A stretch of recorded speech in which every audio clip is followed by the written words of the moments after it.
Donc j'ai eu quelques moments difficiles, mais des choses, comme tu l'as dit, assez classiques. Et la question c'est, bah, qu'est-ce qu'on en fait? Qu'est-ce qu'on en tire? Et est-ce que finalement on choisit de s'apitoyer sur son sort? Et c'est compréhensible parce que c'est des situations qui sont difficiles, qui sont compliquées. Moi, j'ai pris le parti de me dire: «Bah, je sais qu'il y a des moments difficiles, je sais qu'il y en aura d'autres, donc comment, je fais en sorte que tous les autres, et ben, je les vive pleinement et qu'ils soient le plus heureux possible, quoi.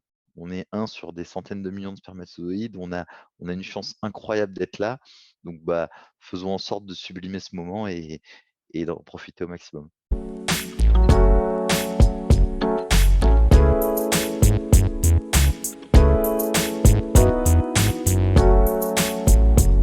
Alors écoute, moi je viens de Nice, heu, je suis de classe moyenne, classique. J'ai des parents qui se sont séparés, quand j'avais 6 mois. Donc j'ai été, élevé par ma maman et mon beau-père et j'allais chez mon papa un week-end sur 2.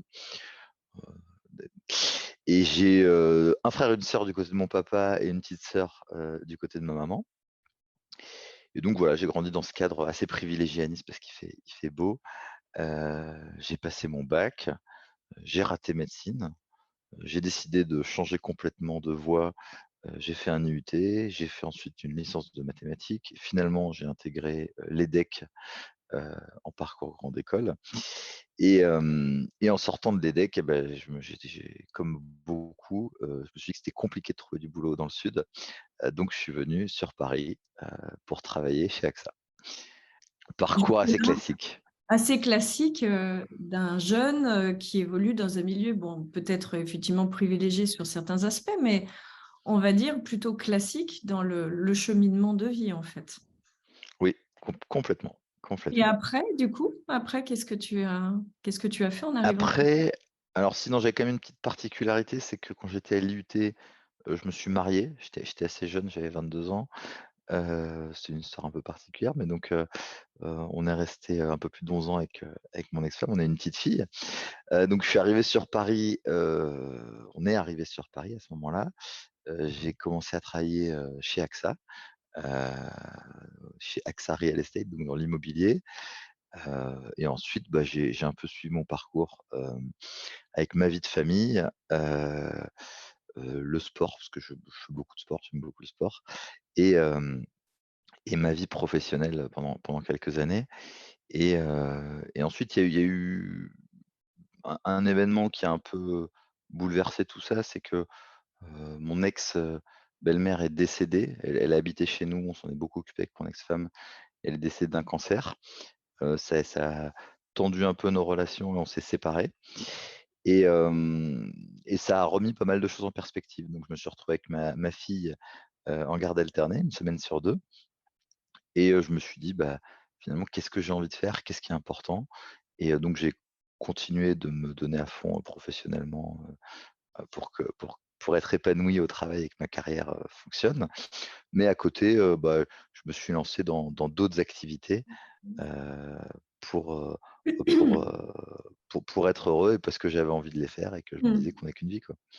C'est là où on va en venir après, mais juste, si on du coup, si je mets des mots, pour résumer tout ça, c'est dans l'ensemble, en fait, en tout cas, un démarrage jusqu'à cet événement-là particulier, un démarrage, encore une fois, hein, tout à fait classique, même s'il y a sans doute eu des hauts, des bas, mais une vie, du coup, de salarié, père de famille, qui effectivement a quelques loisirs à côté, qui fait du sport, et Exactement. issu d'une vie, tout à fait, classique, on va dire, elle-même. Et Mmh. donc, après ça, quand tu as eu cet événement-là dans ta vie, Mmh. heu, qu'est-ce que ça a changé du coup? Qu'est-ce que tout à coup, en fait, pour le coup, dans ce cadre classique au départ, tu t'es mis à faire qui est devenu du coup quelque chose d'un peu moins classique? En fait, je pense que ça a changé mes perspectives. Heu, je pense qu'avant, je me mettais un cadre, de choses qu'il fallait faire, de façon d'être, et beaucoup de limites finalement.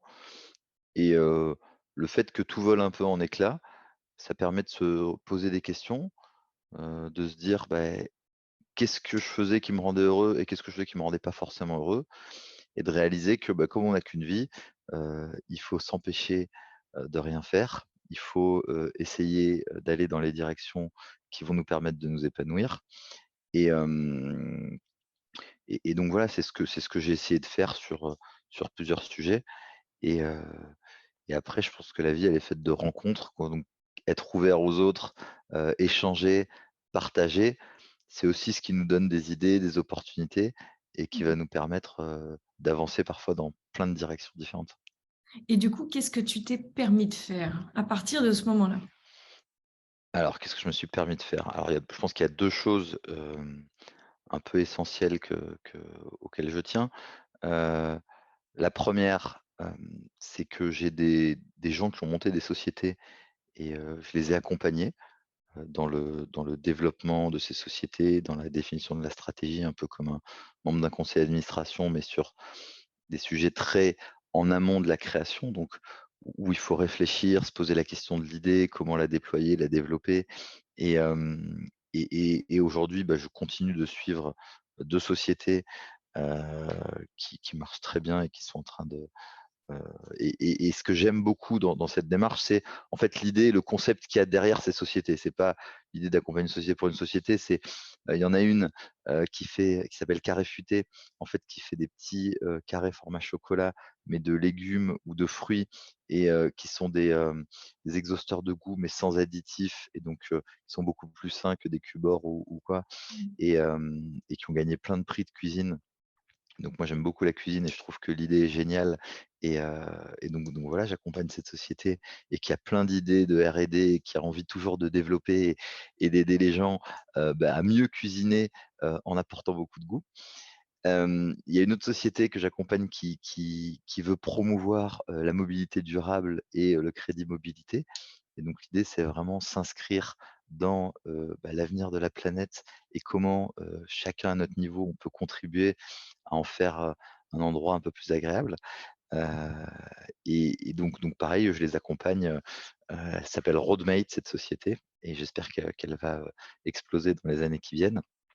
Et ensuite, on a eu une autre expérience avec des amis où on avait, monté une société qui s'appelait, Urban Roundnet et qui était une société, qui voulait déployer un sport qui est plus connu sous le nom de Spikeball et qu'on a monté, qu'on a créé. On a créé un lieu et malheureusement, on s'est retrouvé en liquidation judiciaire, post-covid, à cause de plein d'aléas, mais qui sont la vie de tous les gens qui créent des sociétés et parfois c'est un peu plus compliqué que d'autres. Oui, et ça n'enlève rien à la richesse de l'histoire de ce que vous avez vécu au final. Exactement, exactement. On en Et tire, plein d'expériences et c'est très enrichissant.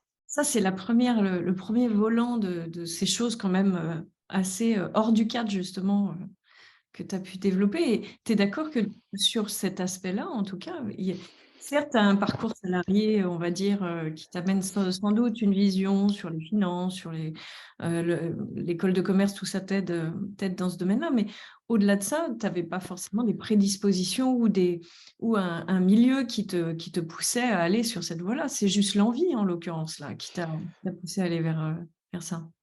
Alors c'est l'envie, les opportunités et en fait, c'est exactement ce que tu décris. C'est-à-dire que j'ai fait de la finance, de la stratégie, maintenant je suis dans la data, et donc l'idée, c'est de se dire, bah, comment toi, avec ton prisme et tes compétences, tu vas apporter et co-construire avec les compétences des autres, essayer de faire quelque chose de bien et en fait, on s'aperçoit toujours que, bah, on réfléchit mieux à plusieurs, qu'on a plus d'idées, qu'on est plus Ouais. efficace et qu'on prend de meilleures décisions donc voilà, si à chaque fois je peux amener un petit peu de mon expérience et faire que, bah, on va prendre certaines décisions qui seront un peu meilleures que si j'avais pas été là, je suis ravi et voilà et le sentiment d'avoir de l'impact, je pense que c'est en fait ça qui est un vrai driver et qui me pousse à avancer, à aller plus loin. Mmh. Et par, un effet de jeu quand même malgré tout, parce que justement, tu as pas l'enjeu de quelqu'un qui se serait lancé dans l'entrepreneuriat à 100 et c'est une activité Ah, non mais c'est une particulière. vraie très bonne question. C'est-à-dire que, donc depuis, sur mon parcours perso, je me suis remis avec quelqu'un avec qui j'ai eu 2 autres enfants. Donc j'ai 3 enfants à la maison. Donc c'est vrai que c'est plus compliqué, heu, de se lancer complètement dans l'entrepreneuriat et d'ailleurs, je suis, très, très épanoui chez AXA. Je suis ravi de ce que je fais. J'ai des missions super intéressantes, des challenges, des projets et en fait, tant que je suis épanoui, que je sens que je peux avoir de l'impact, j'ai pas forcément envie d'aller faire autre chose et de renoncer à tout ça. Mais, mais donc voilà, oui, effectivement, arriver au début de ces aventures, c'est hyper enrichissant et se dire comment d'une idée, on va aider les gens à la développer, à en faire quelque chose de très concret. Carré Futé aujourd'hui, c'est distribué dans plus de 700, supermarchés, hypermarchés, donc c'est quelque chose qui est parti, d'une idée de jeunes qui avaient fait une école agronome, qui avaient gagné un concours et qui se sont dit: «Tiens, si, ce petit truc qu'on a développé, on allait le proposer aux gens pour que des milliers ou demain des millions de gens, essayent quoi». Donc c'est assez gratifiant et c'est génial d'avoir été au tout début de cette aventure. Ouais, apporter une contribution comme ça, ouais. Et alors, autre volet que tu as Mmh. développé qui est, on va dire, encore plus surprenant, on va dire, pour quelqu'un qui, encore une fois, que je redis tout le temps ça parce que c'est qui a à la base un parcours, habituel quoi, normé, on va dire, un peu standard. Quel autre sujet tu as développé depuis? Alors j'ai écrit, un livre, heu, qui s'appelle Le paradis du futur. C'est un polar futuriste qui se passe en 2222. Hem, alors là pareil, j'ai eu la chance d'avoir mon beau-père qui, a écrit plusieurs livres et que j'ai, corrigé, parfois réécrit avec lui et à un moment donné, il m'a dit: «Mais pourquoi tu te lances pas?» et donc et je me suis dit qu'il avait raison et Pourquoi donc pas? et donc donc ouais, écrire enfin moi j'adore raconter des histoires à mes enfants le soir et écrire des histoires et essayer de faire passer des messages, à travers ces histoires, Mmh. c'est quelque chose que je trouve assez extraordinaire. Heu, alors j'ai pas la prétention d'arriver à la cheville de Voltaire, mais je trouve que c'était quelqu'un qui, juste en racontant une histoire, te faisait prendre conscience de pas mal de choses et t'amenait à te poser des questions. C'est un exemple parmi plein d'autres évidemment, mais mais donc voilà, mon sujet, mon point de départ, c'est, on est en 2222 et on a un monde, avec 22 milliards d'habitants qui est au bord de l'explosion parce que, il y a plus de ressources. L'homme a épuisé complètement les ressources de la planète et la présidente des Nations unies explique que si on ne prend pas des mesures drastiques immédiatement, dans 5 ans, l'humanité a disparu. Et donc, au-delà d'être un roman, plutôt agréable à lire de ce que les gens m'ont dit, donc je suis ravi des feedbacks que j'ai eus, mais c'est aussi un moyen de permettre aux gens de se poser des questions et de se dire: «On part dans plein de directions, heu, on on a quelques contre-courants, mais est-ce qu'on se pose les bonnes questions? Et est-ce que, on n'est quand même pas en train, de creuser notre propre tombe et de détruire un peu la planète, et ce qu'on va laisser à nos enfants demain, quoi?» Et ce livre, tu l'as écrit pendant combien de temps? En marge Ouais, de j'ai ce mis 4 travail? ans et demi à l'écrire, donc j'ai fini de l'écrire, je pense en 2019. Ouais. Et ensuite, voilà, un peu plus d'un an pour, trouver des éditeurs, trouver mon éditrice finalement, faire la relecture, et envoyer à l'impression et cetera. Donc il est sorti en début 2022 finalement, Mmh. mais mais c'est Du une coup, c'est une une super aventure aventure et c'est, bah oui, comment? une aventure à part entière là, pour le coup encore. Ah ouais, ouais, Totalement c'est différente de l'entrepreneuriat, du salariat, du fait d'être père, du fait de faire du sport, de exactement, mmh. exactement.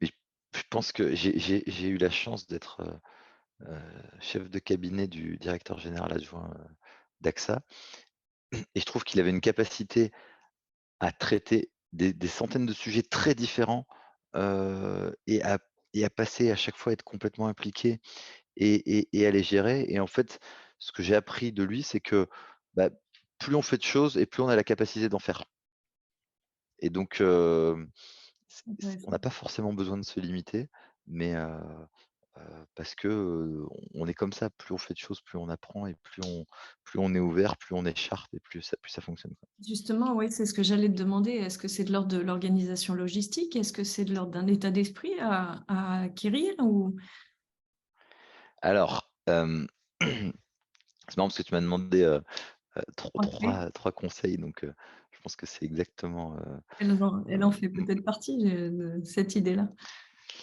Voilà, bah, pour moi, le 1er point, c'est, à cœur vaillant, rien d'impossible. Heu, Si on a envie de faire quelque chose, heu, alors il faut s'en donner les moyens, mais mais il faut tout faire pour aller jusqu'au bout et pour y arriver et pour le lancer et pas s'arrêter en cours de route parce que c'est hy c'est quand même vraiment gratifiant quand on a finalisé un projet, que ce soit un livre ou d'autres et qu'on se dit: «Bah, ouais, j'ai quand même, réussi à faire ça», donc c'est Mmh. super agréable et voilà et ça rend heureux. Mmh. Mais sur 4 ans, il faut quand même tenir l'engagement pour le coup. Ah, bah, alors ça, c'est peut-être mon deuxième conseil, Quelle pour transition. tous ces projets et tous ces sujets, c'est, être entouré, partager. Donc moi, sur mon livre, j'ai eu la chance d'avoir, bah, ma compagne et des quelques amis, qui l'ont lu au fur et à mesure et qui, en fait, m'ont beaucoup encouragé. C'est-à-dire qu'ils me disaient: «Ah bah, c'est génial, on a envie de connaître la suite» et c'est vrai que c'est motivant et je me dis que, être tout seul dans son coin à écrire quelque chose sans avoir une idée de se dire: «Est-ce que c'est bien? Est-ce que c'est pas bien?» Ça peut être beaucoup plus compliqué. On peut parfois se décourager et je pense que j'ai un peu le même ressenti sur l'aventure entrepreneuriale. J'ai pas mal d'amis qui ont monté des sociétés et cetera et et en fait, être tout seul, ça peut être très compliqué, ça Mmh peut mh. être très dur. Quand on est, quand on n'est pas bien, bah, il y a personne pour nous aider à remonter. Mmh. Alors qu'être 2 ou plus, bah, on s'entraîne, on s'épaule, et donc voilà, donc être entouré, partager, communiquer, avec les gens qu'on a autour de soi et qui nous aiment, je pense que c'est clé pour que ça fonctionne et qu'on puisse y arriver. Une clé, je pense que tu utilises très bien parce qu'on le voit bien dans ce que tu as d'ailleurs mis en œuvre finalement, que ce soit l'entrepreneuriat ou même l'écriture. Tu en as pas parlé, mais je sais que tu as écrit un nouveau roman et cette fois-ci à 4 mains, si je me trompe pas. Oui, Donc, il y a vraiment cette dimension chez toi, que tu utilises à fond qui est, faire les choses en partenariat, quoi. Ça part, du cœur comme tu dis et il y a cette dimension de le faire en équipe, en fait. C'est le sport qui revient aussi, hein, l'esprit alors c'est d'équipe. exactement ça. Donc là, effectivement, c'est avec mon meilleur ami d'enfance, on a écrit un livre à 4 mains. Heu, c'est un roman qui a 2 héros et chacun de nous 2, on est le narrateur et l'un des 2 personnages et donc on est le narrateur d'un chapitre, puis de l'autre et ainsi de suite. Donc chaque chapitre a un style très différent et ils se suivent dans la chronologie et c'est vrai que c'est pareil, c'est hyper motivant parce que, on a défini une trame tous les 2, mais ensuite, bah, je ne sais pas ce qu'il va écrire concrètement. Il part dans plein de directions, donc c'est une vraie surprise quand je lis son chapitre et ensuite c'est l'inverse, c'est lui qui me met la pression parce qu'il a envie de lire et puis il éco et donc c'est quelque part un jeu et écrire finalement c'est aussi agréable que de lire un livre parce que on invente sa propre histoire mais on prend beaucoup de plaisir, donc voilà, oui, le livre est fini. Là, on va chercher les éditeurs, d'ici un mois ou 2 là, je pense. Bon, en tout cas, un petit message à passer si quelqu'un veut, se lancer dans cette aventure avec toi, il pourra Exactement. effectivement en parler.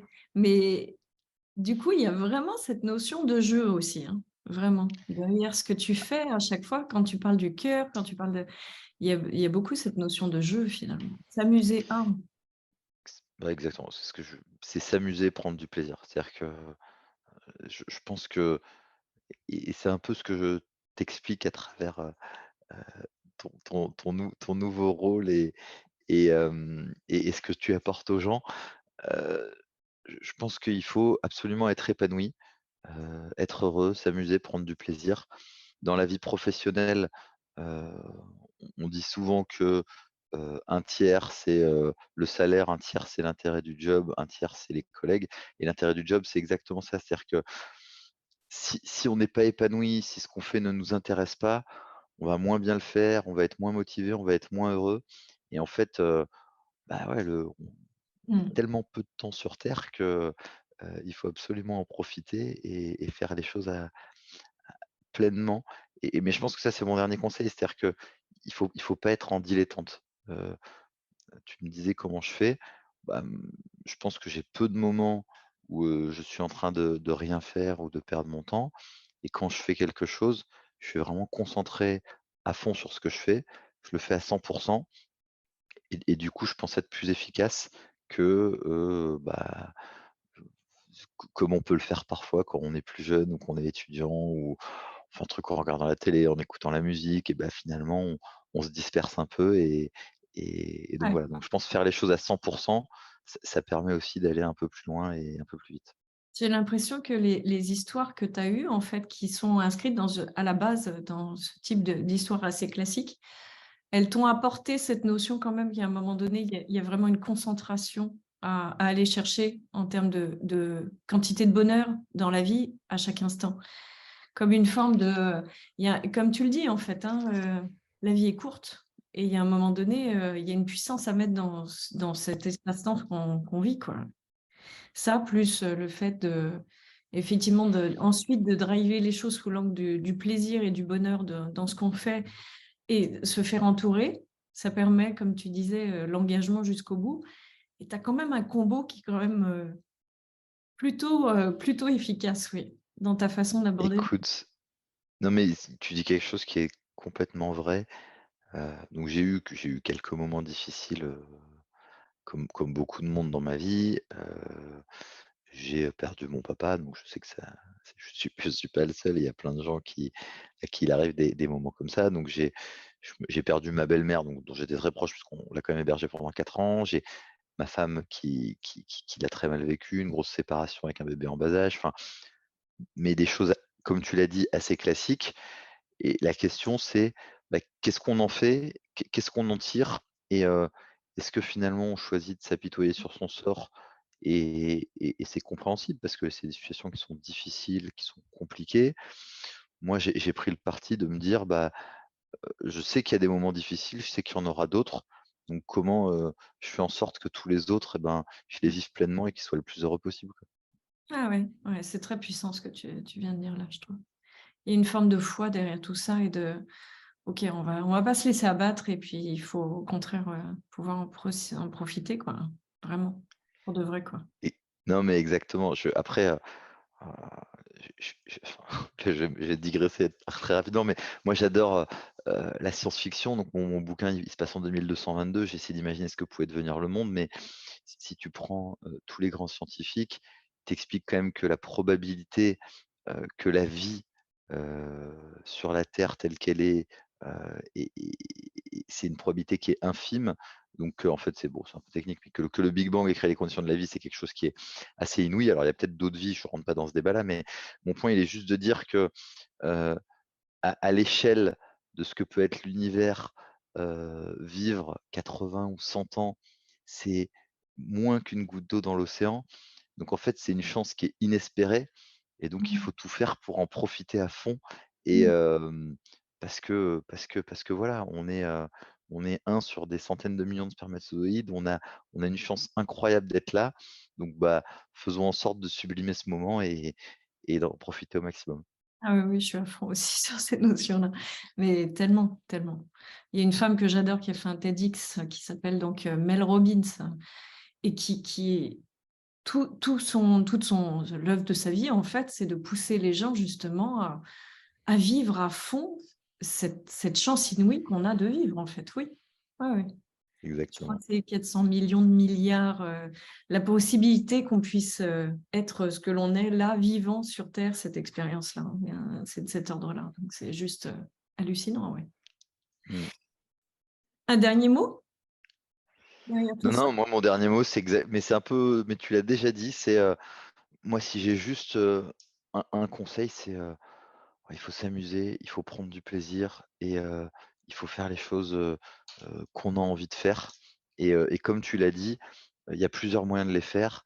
Soit on peut, bah, prendre le temps de se poser ces questions, changer complètement de voie et je sais que tu expliques ça très bien, c'est qu'il y a plein de moyens de changer de voie et oui, c'est un saut vers l'inconnu, mais encore une fois, à cœur vaillant, rien d'impossible donc Mmh. il y a des solutions.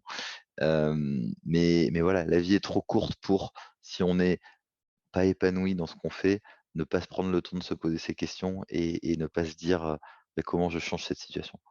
Ah oui, je suis tout à fait d'accord avec toi. Merci beaucoup Bernard. Merci beaucoup. Je te souhaite de trouver un éditeur rapidement pour qu'on ait ce plaisir de lire ce livre Ah qui bah, j'espère, je te tiendrai au courant. j'avais lu le premier, j'avais effectivement adoré, c'était très chouette à lire. Donc, et puis c'est ce qui m'avait amené ce truc de: «Mais non, mais Bernard a écrit un livre? C'est juste pas possible, il faut que je le lise». Donc, je te souhaite, beaucoup de lecteurs, et puis Merci, encore beaucoup de belles, belles aventures à partager, qui sont hyper inspirantes, je trouve, pour ceux qui se disent: «Ben non, mais moi je peux pas, je suis salarié, je suis père de famille». Mais si, en fait, tout est possible. exactement, Donc merci exactement. beaucoup pour cette interview et puis, Merci beaucoup. un plaisir de te voir encore, dans tes aventures. OK. Salut, à très bientôt. Salut, salut. Bye bye.